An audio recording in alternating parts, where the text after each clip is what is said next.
यही पुस 21 गतेबाट विजय लघु वित्तले एफपिओ निष्कासन गर्दैछ।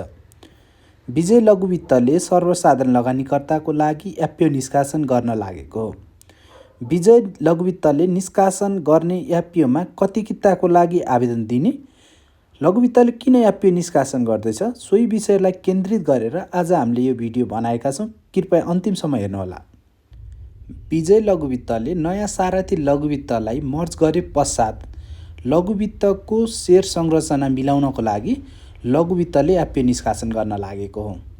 हाल विजय लघु वित्तको संस्थापक हिस्सा 74.39% छ भने पब्लिकको हिस्सा 25.61% रहेको छ।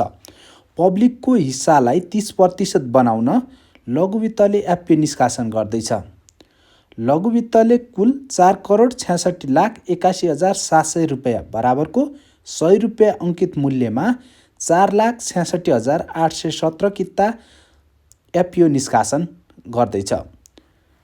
लघु वित्तले निष्कासन गर्ने कुल किता भने 4,66,817 रहेको छ। यसलाई बाँडफाँड गर्दा 46,681 जनाले 10 किताको दरले विजय लघु वित्तको एफपिओ हात पार्नेछन्।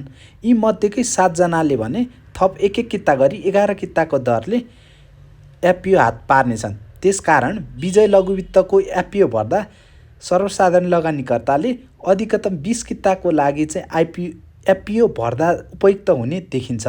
किनभने 7 जना लगानीकर्ताले थप 1 किता 11 किताको दरले एफपिओ हात पार्ने भएकाले एफपिओमा अधिकतम 20 किताको लागि आवेदन दिँदा उपयुक्त हुने देखिन्छ।